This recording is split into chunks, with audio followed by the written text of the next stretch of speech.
Now it's back to normal, whatever was going on there, right? The camera yesterday or something, right? Okay, okay. Now, the thing is, though, like I keep trying to tell you, silly willies, right? I had just gotten back from being in Bethesda for 2 weeks, right?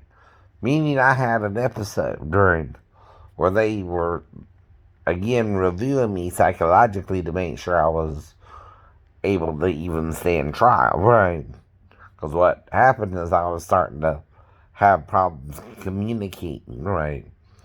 Doing what was called speaking in tongues, right? I was so nervous, right? That's like when your teeth are chatting together, right? In other words, right? To put it in another way you might understand, right? That I was so nervous my teeth were chatting together and I couldn't form a coherent answer to the questions of the lady who I was about to bring me into the interview, right? I couldn't talk to her. So anyway, I'm in Bethesda for 2 weeks suddenly, right? Which wasn't part of the plan either, right? Now, when I get back, the first thing I know is my ex-wife's wanting to take me to Arkansas to meet her mom and family, right? And, well, I gotta be back by Monday, right? My wife don't tell me no, she had leave for 2 weeks or any real details, right? So that's all I know. That's all I know. So I'm going to Arkansas, which is about a 19-hour trip. And I know it's a long trip. It's halfway across the United States, right? And you're coming from Norfolk, Virginia. Anyway, fool, right? So the first thing you run into Tennessee is the mountains, right? Right. Well, you know that. Daphne should have taken a trip home, right? Either by bus or by car, at some point to drop off her daughter with her mother, right? After getting pregnant by her boyfriend, who was a guy named Sal. By the way. But they didn't work out romantically, right? Okay, Now, I'm dealing with the crap on the ship for 2 damn years, trying to find me one girlfriend after another in failed relationships, but at least having sex with about, let's see, we can count them on my hand. Right. 1, 2, 3, 4, 5, 6, 7, 8, 9, 10. 10 women before I even met her, right? Alright, Exactly. Right. Now, I'm right now just going by what Moses said in Exodus 23, 22, 15, and 16. See, I'm dealing with adult single women, right? Well, they don't have to involve their father if they're adult single women over 18, right? See, that's the difference with the law, too. The law also works with the law of your land, right?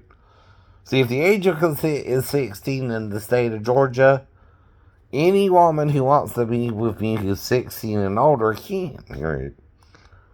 You understand? They're not considered a minor anymore. In one regards, they can consent to sex, right? At 16. Now, that was the law established in 1995 anyway. This was in 94. Before that, I think it was 14, right? Again. And though, if you're were 5 years older, you could get charged for statutory rape if you're with a 14-year-old girl. I told you I'd met a 14-year-old girl at Six Flags, but her mom was aware we were dating, but it didn't work out, right?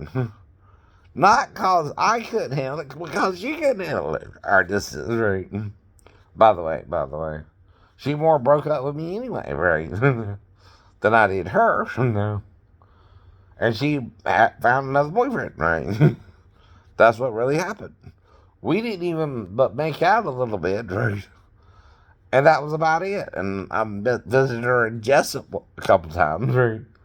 But then she didn't want to keep up the relationship, and I had this other girl trying to, who got my number from a friend, right? And next thing I know, she's calling me, right? And so I'm trying to talk to her as a friend, right? But Tracy got jealous, and then we broke up after that, and then, right. Relationship didn't really go nowhere, right? But I too was 19 and she was 14, right? But I was more involved with her and her mom, right? And she was aware of it than the guy who actually stole her virginity and went to jail for it, right? By the way. Now, I did make some moves on her, but not sexually, right? Right. In other words, I might have felt her up, right, through her jeans, but I didn't undress her and play with her vagina, right? That would be sexual contact, right, with a minor, right? You know, Feeling her up through her jeans ain't the same as actually touching the vagina or licking the vagina or having sex, right, with the girl. Even though she was 14 and her mom and you were kind of making out and stuff like that, but we didn't really do nothing dumb, right? Dumb, right? Now, when I stayed there, I slept on the couch, and her mother slept in the back bedroom with the mother, right? See, that's not the first time with the 4-year-old either that I've been in that situation, right? So I know how to stay on the couch, too. And that's all night, right? Now, your little problem with your scenario is like I'm keep explaining to you. The only way she can wake me up in the middle of the night is if she snuck in there while her mom was asleep. I'm not saying she did. Right. I'm saying that's the only way it could happen. Right. With me on the couch. How many times I gotta explain that to you? Right. You're the one implying that's what happened by accusing me of being a pedophile. Right. When those were the words that came out of your mouth because I said I was around her and I could have molested her but didn't, right? That's exactly what that means. There's no middle ground there. I was around the child. I could have molested her but didn't, right? There's no ifs, ands, or buts in that statement, right? It's making a direct statement to the point that, hey, even though I'm around this 4-year-old child and Mike could have molested her, I did not. Didn't molest her. Right. It's all that. In the blog, too. Right.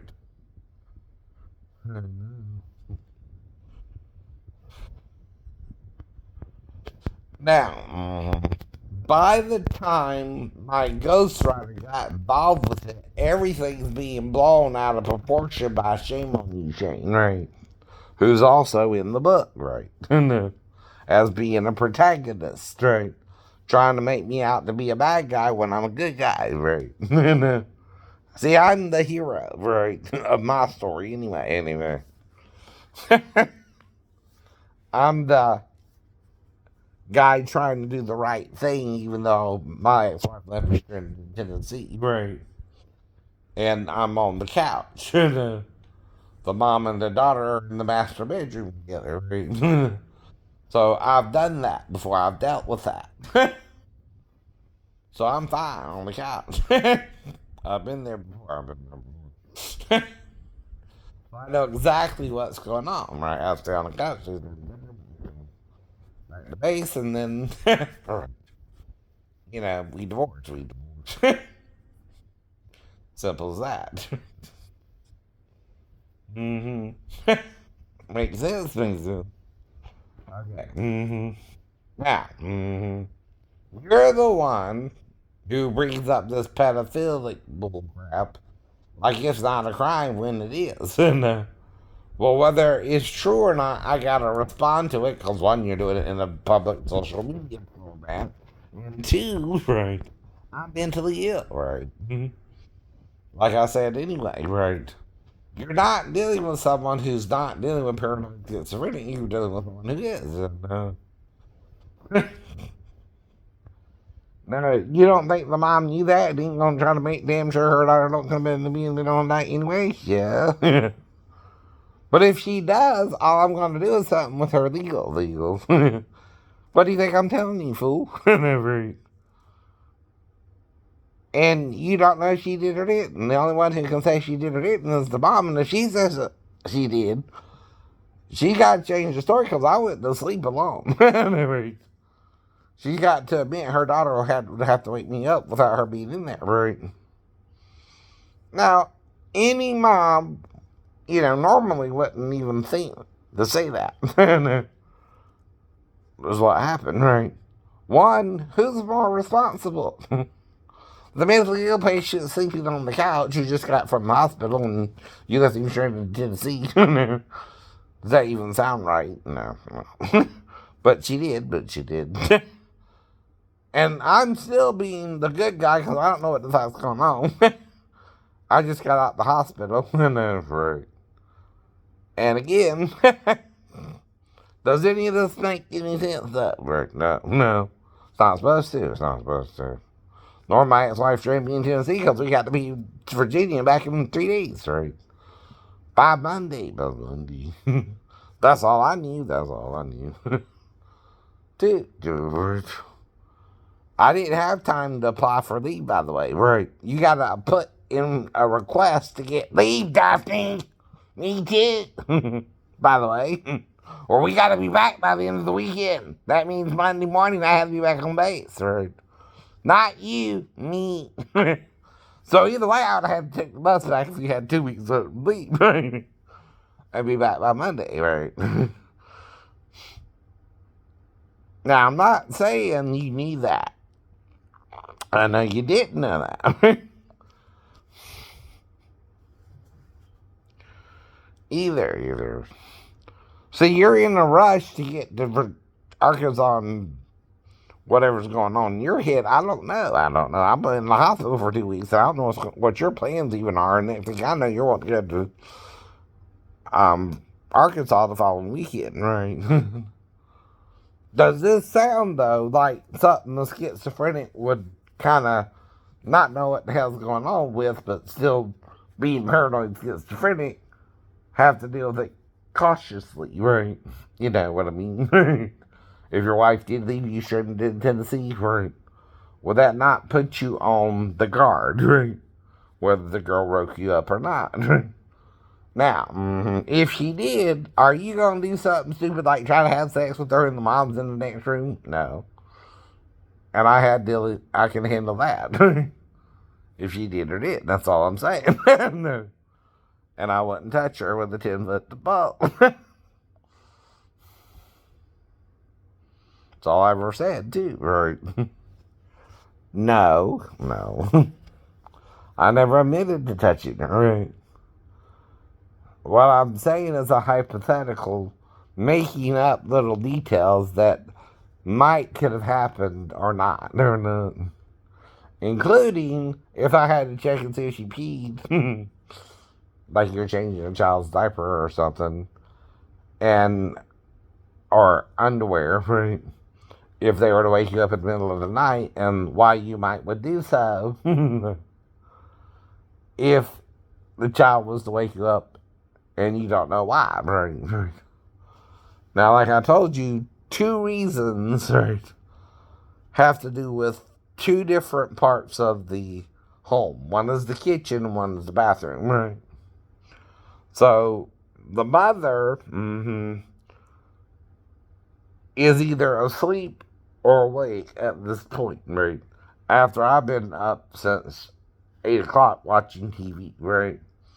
So, this is normal facts, right? I go to bed on a Thursday night around 11, right? Friday night around 12 or later, right? Depends on if I want to watch Carson, Johnny. I think he was still on. Yes. In the 90s. In the 90s. Not Leno yet, but not quite. I think Johnny was still on then, right? Maybe Leno, maybe Letterman. I know, right? You know, CBS didn't yet have a nighttime show until David got on CBS because of the problem between him and Leno, right? I think that was during the 90s, right? Right. Anyway, I know. Right. Because sometime Carson quit and then heated it up to past the 80s, right? Around the 80s, right?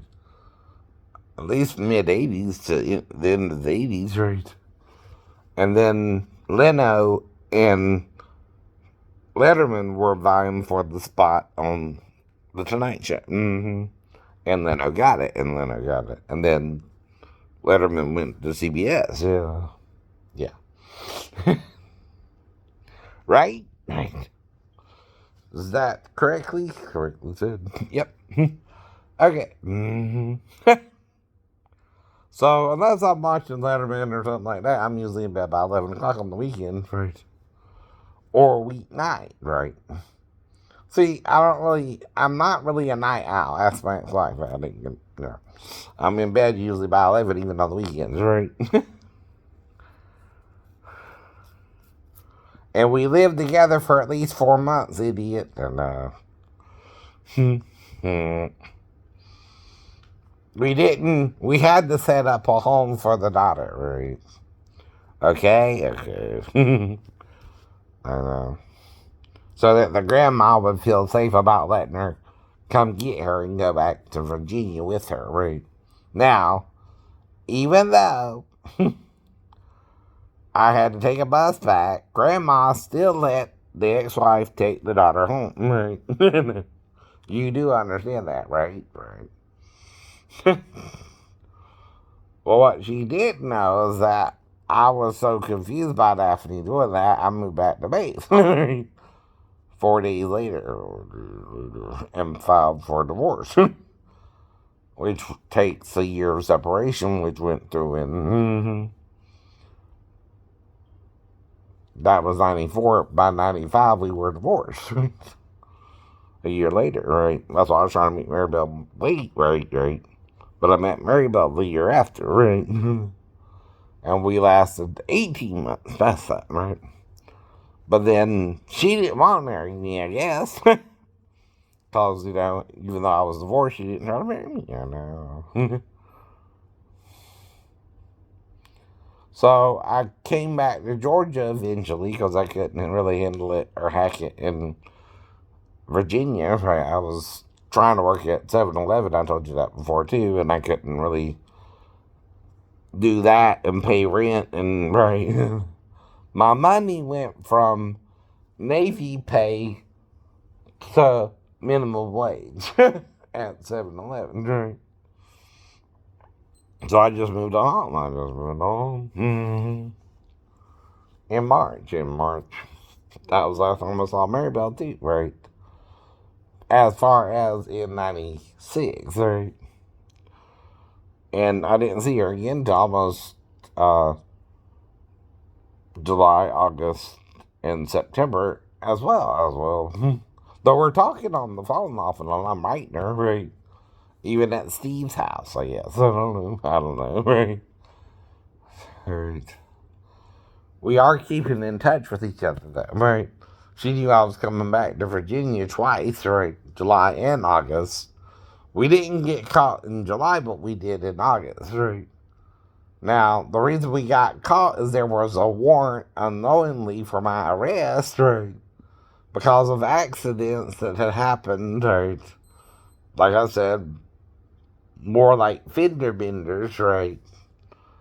And the reason some of them might have happened might have been because I let someone borrow my car, right?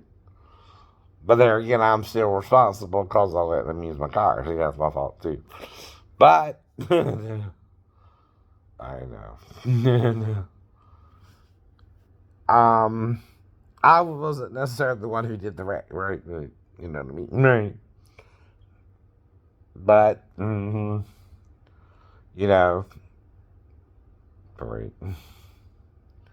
When you give it out to somebody and they could have made a spare key, even right? And then one day you come out and it's wrecked, and you don't know who took the car, but it's wrecked, but you can't prove they took it because they brought it back, type deal. See, when you give someone the keys of the car, what is one of the things they can do to make a spare set? See what I mean there? Yes. Right. Or they can get a spare set of keys, right? Especially in the 90s, especially in the 90s, with those types of cars, right? Well, he's got a car, and all he's got to do is sit back on base and take the car whenever he wants the car. Yes, that's right. That's right. He sold the car, but he also brought it back wrecked. Right. That mean? Does that make sense? Right. Not saying I never got into um some minor fender benders, but was let off by the person, right? Or something like that, right?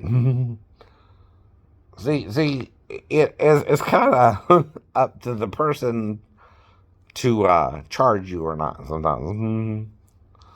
But what I think happened, like I told you before, though, right, is that's what happened. Someone did something in my name, right, and then bought a car in my name, right, because I also told you I lost a $13,000 check, right. Well, all you got to find if you got my ID in the wallet, right, and someone who looks like me, right, and you can try to cash the check, right. Well, if you gonna use a person to cash a check, what you gonna do? You gotta cut him in on the deal, right? So he's gonna get at least how much of the money? You know, 20 to 40%, right? Because he's the one taking the risk for trying to cash a check that large. Right. And usually you need a bank, but right. And again, we're getting into more complicated crime, but it's not impossible to do it either. It's as easy as stealing someone's ID, right? Now, most banks, unless you do an account, don't want to even deal with a check that large. But another thing you could have done, and like I said, is try to open an account in my name, even, right? And then quickly put so much in it, and then close the account quickly as well. Within, say, a month or two, right? Whatever, um,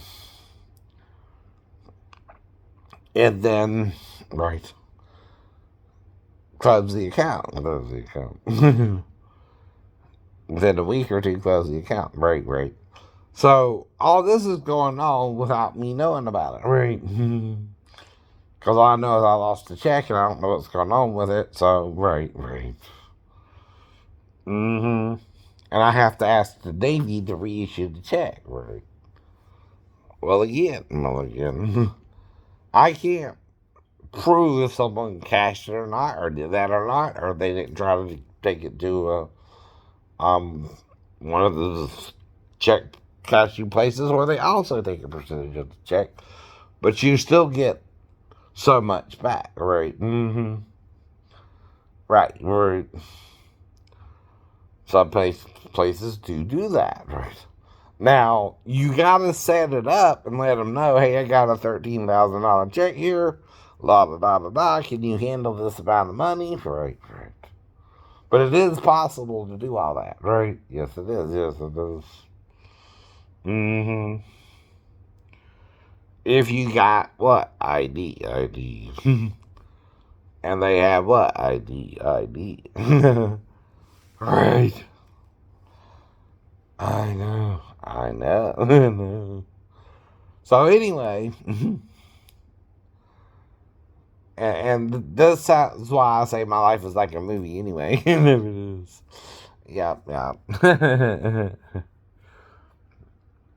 Well, if the person did that and bought a car, well, I wouldn't even be oblivious to that, right? And rent that car too, and didn't have enough money for insurance but trying to buy the car, right? Well, they can try to do all that, and I don't even know what's going on, right? Right. And then I leave Virginia by March, and I'm back in Georgia, and I don't even know if anything happened, right? And there I am, right, back in the problem, right? And see, I can't prove none of this, right? See, the guy who stole the car, even though he left prints, you know, the prints were already there, and all he's got to say is, I don't know what happened, right? Even if he stole the car, rent the car again, right? After making a pair of sets of keys, right? Ah, that's how that's so. It's not impossible, though. No, it's not. I know it sounds like a movie plot, but there again, he's desperate for both money and a way around. And you can get on base with the bus as long as you got ID still, right?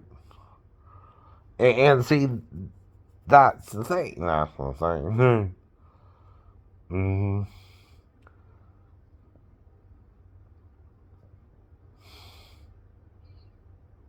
When you're AOL, it's really the only the ship that knows you're absent without leave. Right. Now, unless they put your face on a little marquee or something, right, right. You know, you can still get on and off a base, right, through taking the bus, right. I know. It's not impossible. It's not impossible. Mm-hmm. Now, some people can forge IDs even back in the 90's, right, right. Again, there's always something that could have happened that even though I come back and the car's wrecked, I can't do nothing about it, right? And then you just hope it's drivable. And there you are, and there you are. Right. You're screwed again. You're screwed again.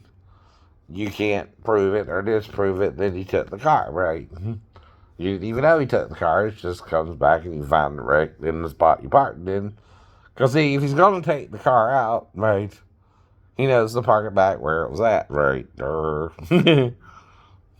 So, but if he wrecks it, right, he's still sticking you with the car, but you didn't even know he took the car because you were doing something else. I know. You were either doing duty or, right, whatever, right?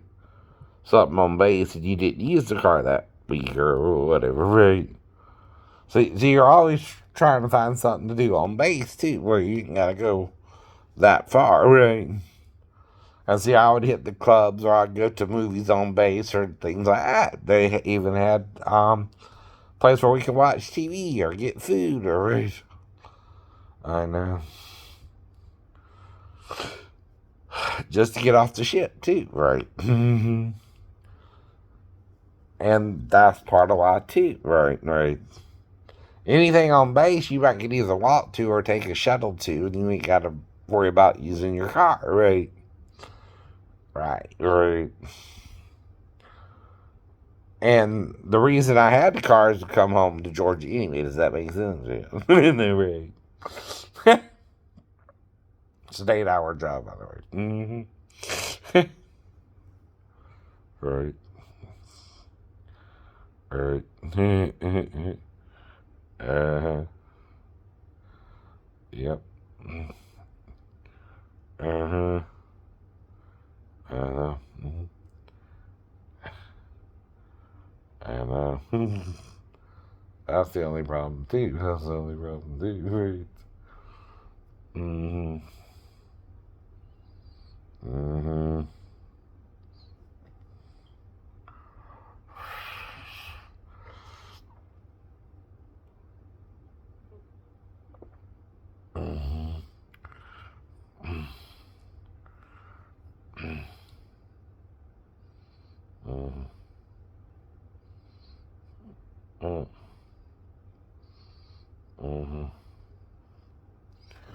Anyway. Now,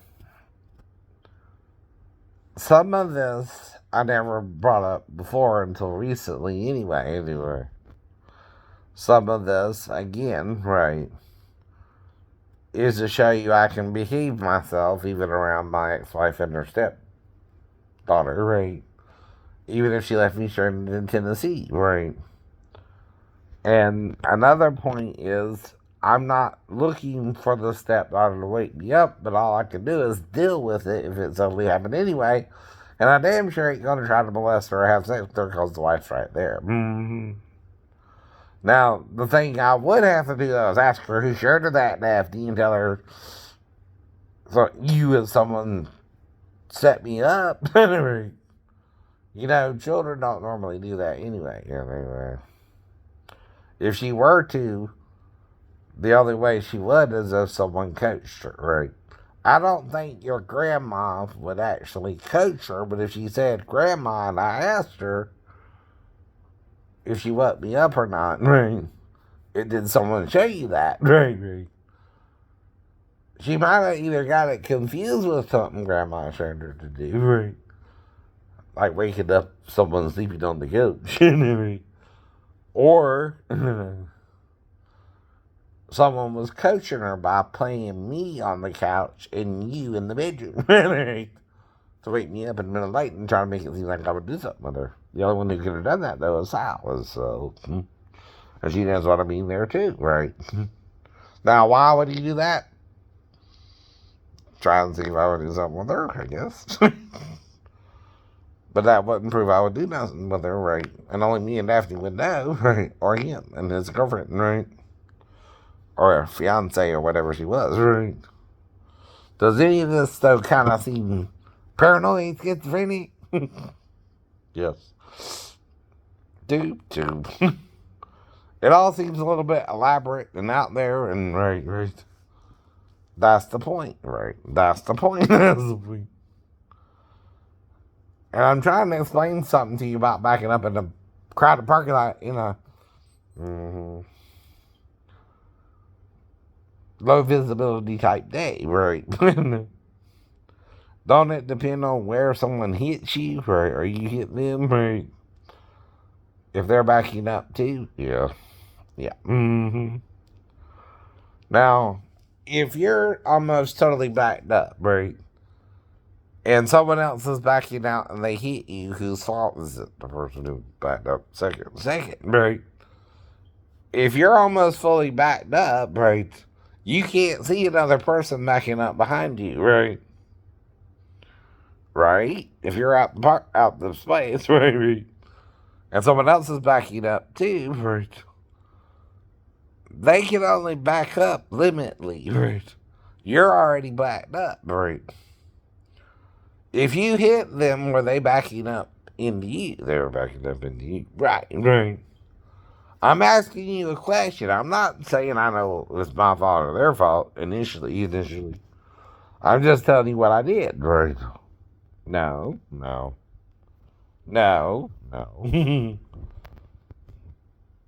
I had just gotten food from Subway, right? It was in the seat next to me, right? My drink was in the cup holder, right?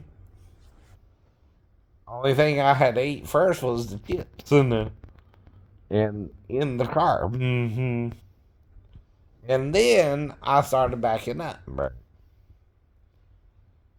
Now, why am I showing you where the accident occurred, right? Because two people can't back up at the same time, right? One has the right of way and one don't. I know. Now, if it happens on my passenger side and I'm backing up this way, right? Whose fault is it? Theirs.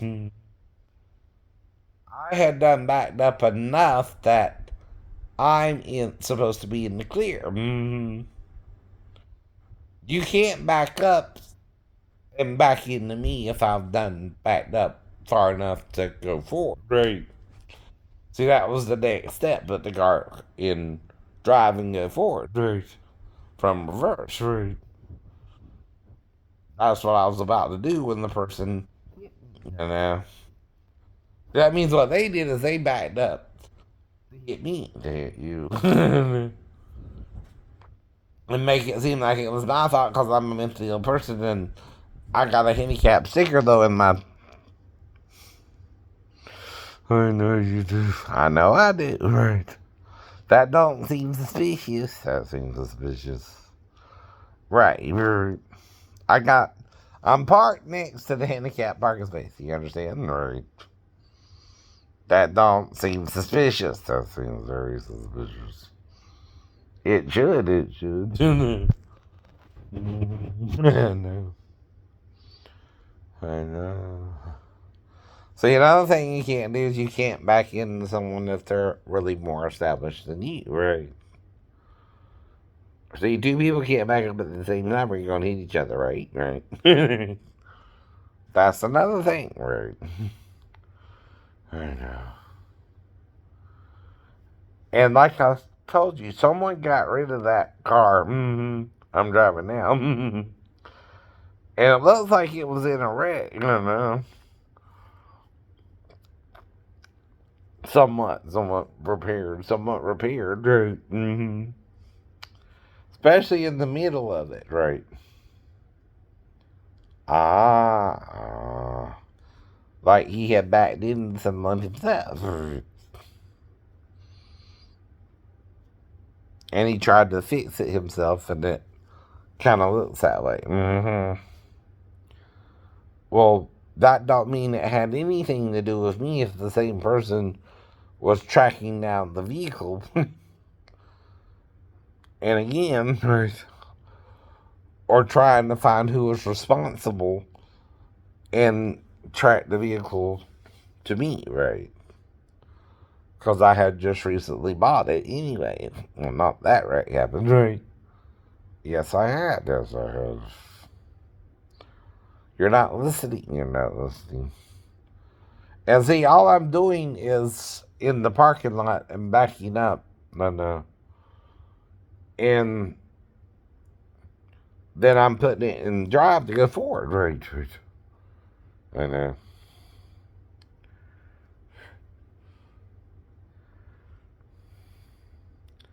My proximity alarm didn't even go off, right? So how did I hit the person? Yet there's no damage to my vehicle, right? You see damage here, right? And this is years later, right? Mm-hmm. From that wreck too, right? Figure it out.